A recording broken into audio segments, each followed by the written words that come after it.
Bismillahirrahmanirrahim. Assalamualaikum warahmatullahi ta'ala wabarakatuh. Berjumpa dengan saya Muhammad Rifki Husin Balkhair dalam podcast kita Muzakarah Islami. Alhamdulillah, pada kesempatan segmen yang berbahagia ini insyaAllah saya akan membahas tentang bagaimana caranya kita mengenal daripada pilar-pilar tiang agama yang ada di dalam Islam tersebut. Sesuai dengan tema podcast kita yaitu Muzakarah Islami.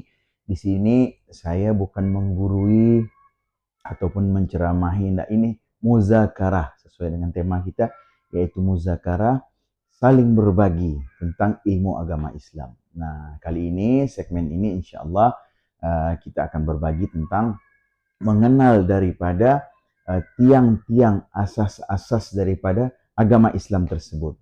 Jadi selaku umat Islam kita tidak cukup menjadi Bani Islam, menjadi anak seorang Islam saja.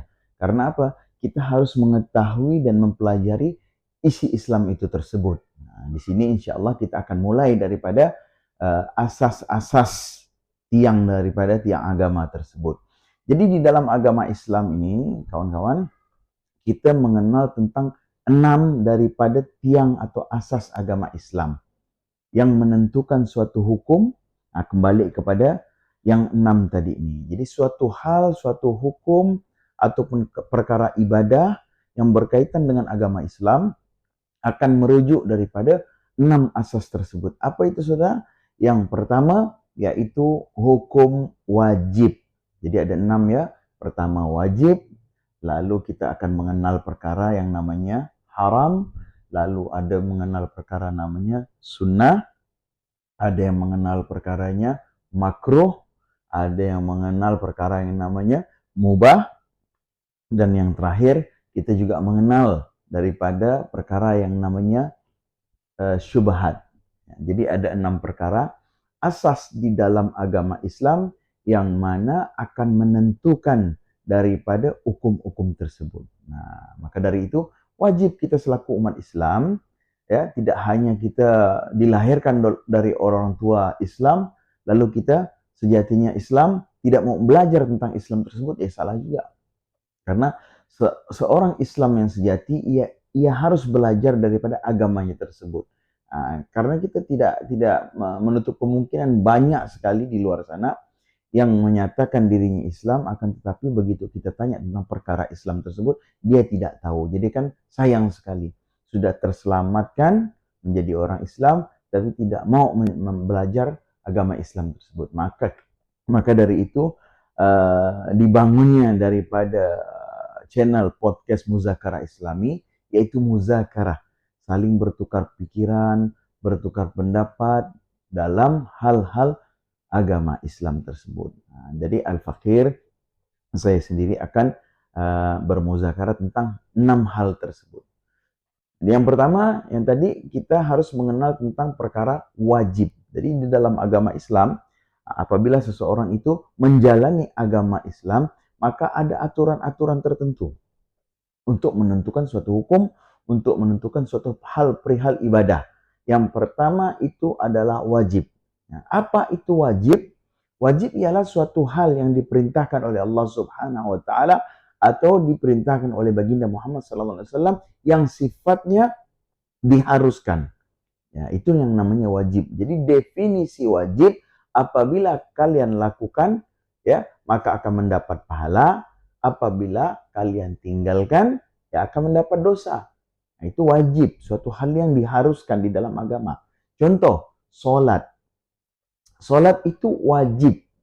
Maka harus dilakukan, apabila tidak dilakukan mendapatkan dosa.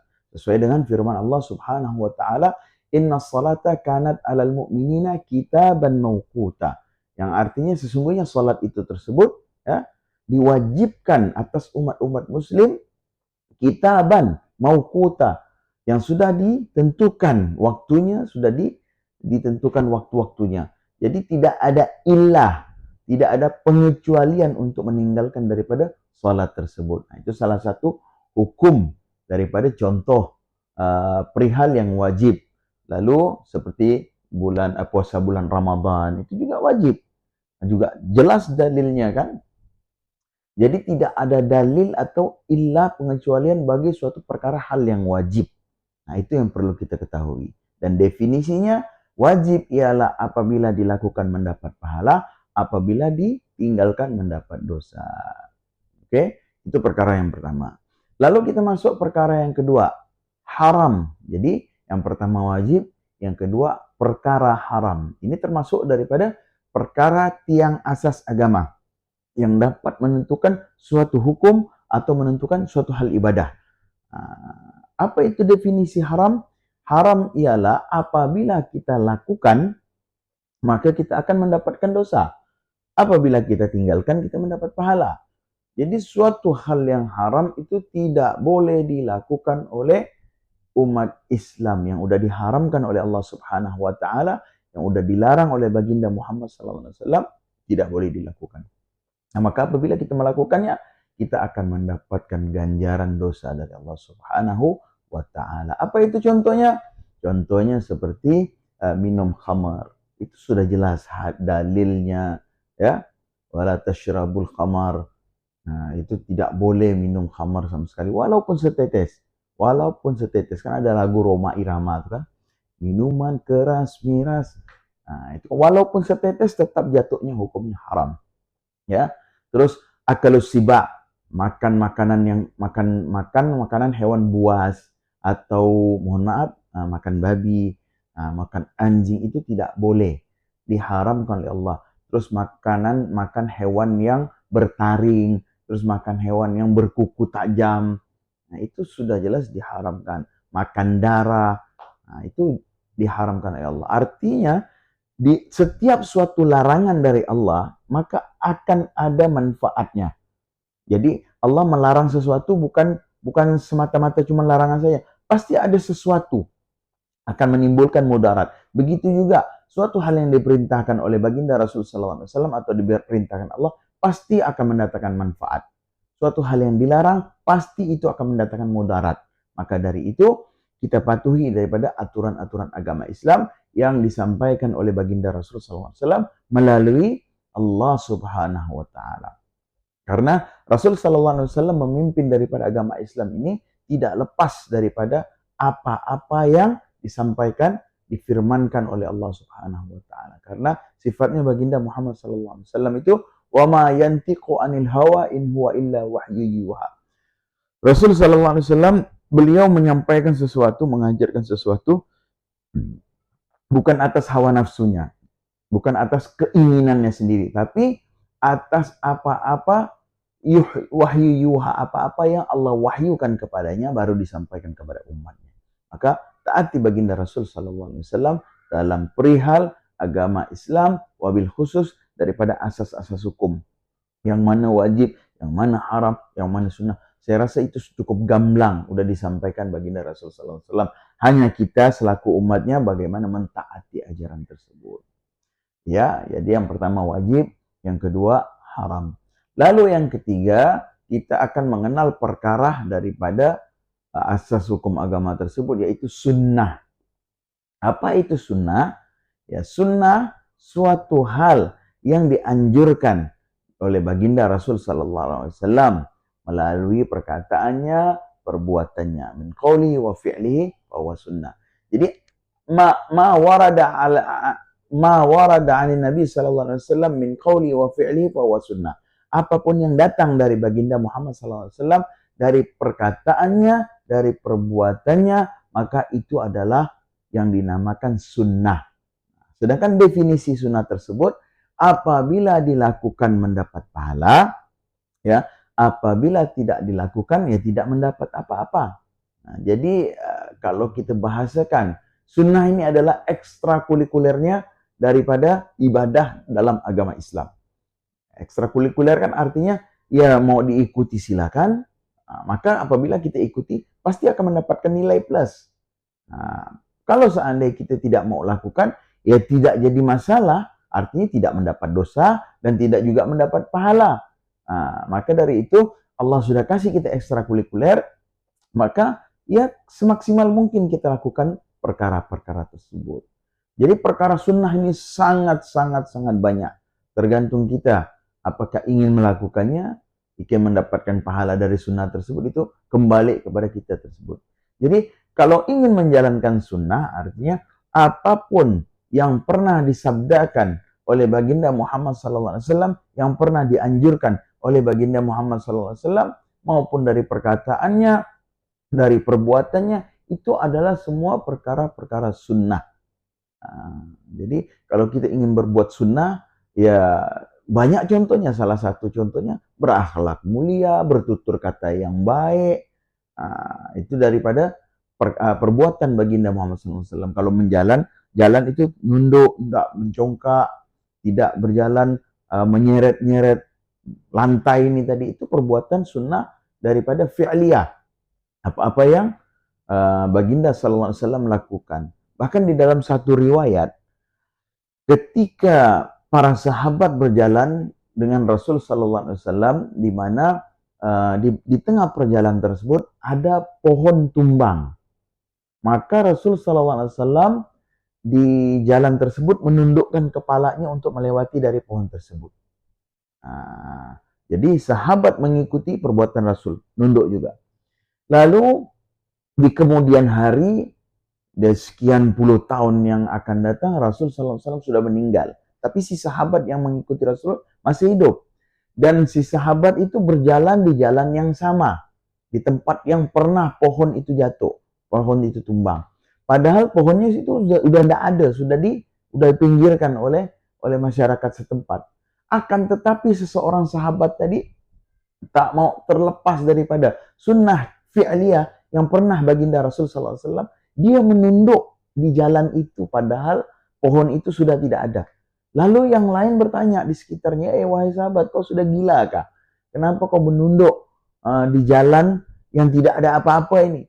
Ketahuilah wahai saudaraku, aku pernah dulu waktu Rasul SAW masih hidup, berjalan bersamaku, di sini ada pohon tumbang dan Rasul SAW menundukkan kepalanya. Maka aku tidak mau terlepas daripada sunnah Rasul, sunnah fi'liyah yang pernah dilakukan Rasul, maka aku ikuti walaupun pokok itu sudah tidak ada. Subhanallah ya, itu cintanya sahabat kepada baginda Rasulullah SAW sehingga taatnya luar biasa. Diriwayatkan, ma ra'aitu ahadan yuhibbu ahadan kahubbi ashabi Muhammadan.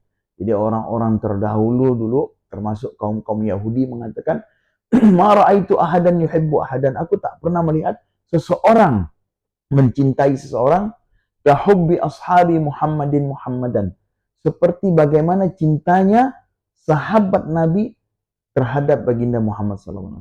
Jadi cintanya amat sangat luar biasa sehingga tidak mau terlepas daripada satu sunnah pun yang pernah diajarkan atau dilakukan baginda Rasul SAW. Itu dari segi fi'liyah. Nah, sedangkan segi qauliyah yang pernah disampaikan, disabdakan oleh Rasul SAW, perkara-perkara ini, sunnah ini banyak sekali. Terus tatanan-tatanan daripada ibadah tersebut juga banyak perkara sunnah. Ya, seperti sholat rawatib, sholat ba'diyah, qabliyah, terus sholat sunnah mutlak, sholat hajat, sholat taubah, sholat sholat duha. Sholat sunnah duha itu banyak sekali perkara-perkara sunnah. Senyum terhadap sesama muslim itu sunnah, sedekah itu sunnah. Banyak sekali perkara sunnah. Nah, hanya kita selaku umatnya baginda sallallahu alaihi wasallam banyak-banyak kita mengikuti ajaran dan perintah baginda Muhammad sallallahu alaihi wasallam dalam hal-hal yang disunnahkan oleh beliau. Ya, jadi 3 tadi ya, wajib, haram, sunnah. Ini yang keempat ialah asas hukum agama Islam. Salah satunya yang keempat ialah makruh.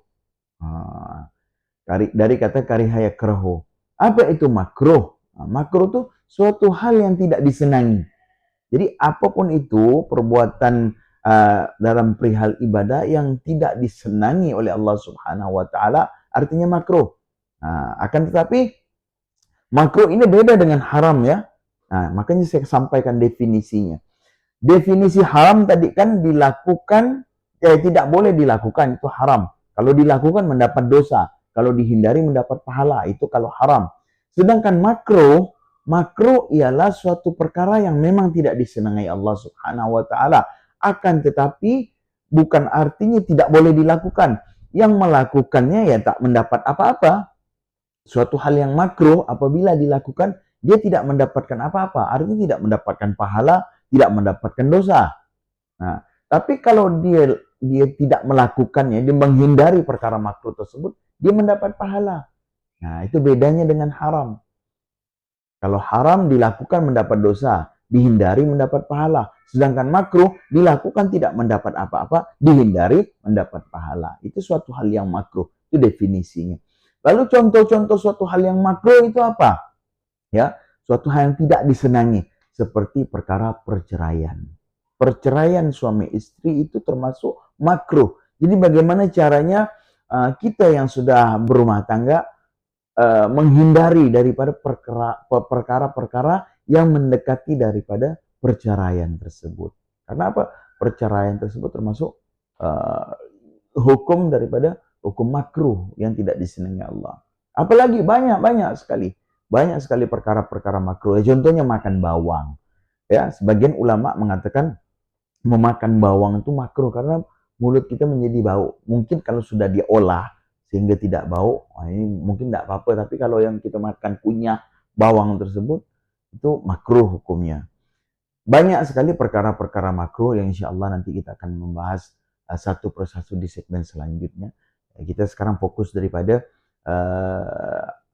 tiang-tiang asas-asas daripada yang menentukan suatu hukum dalam agama. Ya, salah satunya makruh. Intinya makruh suatu perkara yang tidak disenangi Allah Subhanahu wa taala, dilakukan tidak mendapat apa-apa, tidak dilakukan artinya menghindarinya tersebut ya mendapatkan pahala. Ya, salah satu hukum makruh dan ini ikhtilaf. Memang mayoritas ulama mengatakan perkara ini haram. Apa itu? Rokok.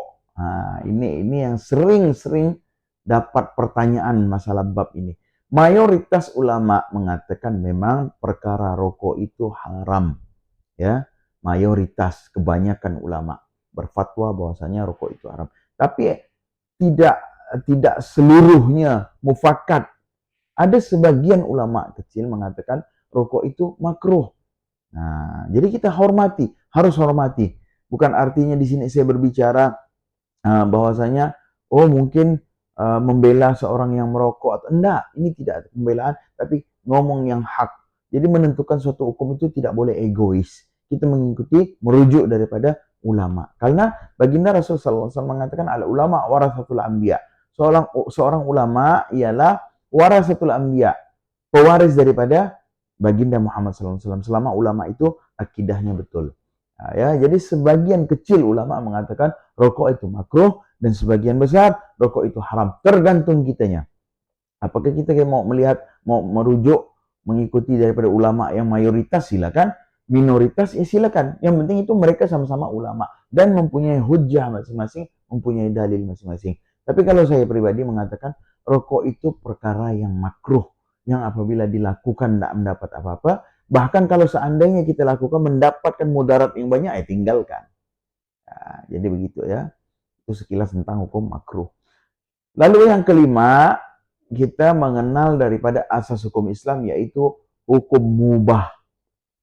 Apa itu mubah? Nah, definisi mubah ialah dilakukan cara mendapat apa-apa, tidak dilakukan juga tidak masalah. Artinya ini sunnatullah. Mubah itu suatu hal yang sunnatullah. Suatu hal yang perkara yang kita lakukan hari-hari. Yang apabila dilakukan tak dapat apa-apa, tak mendapatkan pahala juga, tak mendapatkan dosa, dihindari juga tak mendapatkan apa-apa. Jadi suatu hal perkara yang biasa ya. Contohnya kalau kita jalan kaki, kita pakai baju, ya kalau kita mau makan, kita minum, kita baring, kita tidur, noleh kanan, noleh kiri, itu suatu hal yang mubah. Suatu hal sunnatullah yang memang hari-hari kita lakukan. Arti definisinya kita tak mendapat apa-apa dari mubah tersebut. Jadi hal yang sunnatullah yang hari-hari. Saya rasa mubah ini cukup dipahami, tidak usah terlalu jauh karena memang perkaranya tidak rumit, mubah itu. Nah, yang keenam ini baru agak rumit nih. Ya, jadi tadi sudah kita bahas tentang wajib, haram, sunnah, makruh, mubah. Yang keenam ialah syubhat. Nah, ini termasuk asas tiang agama juga. Nah, karena ketika jatuh satu hukum dan kita ingin menentukan hukum tersebut, ya harus ada dasar hukumnya. Ya salah satunya nih syubhat. Apa itu syubhat? Syubhat itu dalam arti bahasa samar-samar. Samar-samar artinya tidak jelas, belum jelas. Jadi kalau seseorang mau menentukan suatu hukum itu haram, belum bisa. Begitu juga apabila seseorang itu ingin menentukan suatu hukum itu halal, juga belum bisa. Karena dia di tengah-tengah. Ma bainal halal wal haram, bahwa syubhat. Ya, sampai ada hadis Rasul SAW mengatakan, al-haramu bayyin, al-halalu bayyin, wal haramul bayyin, wa umurun bainahuma umurul mushtabihat. Artinya, halal itu jelas. Halal itu suatu perkara yang jelas. Halal ya halal, artinya boleh. Halal jelas kan? Wal haramu bayyin. Dan perkara yang haram itu juga jelas. Jelas perkara haram. Artinya tidak boleh. Wa umurun bainahuma umurul mushtabihat. Nah, perkara yang di antara halal dan haram, arti perkara di antara keduanya di tengah-tengah, umurun mushtabihat, itu perkara syubhat. Bahkan Rasulullah SAW mengatakan, hindari dari perbuatan syubhat ini. Karena apa?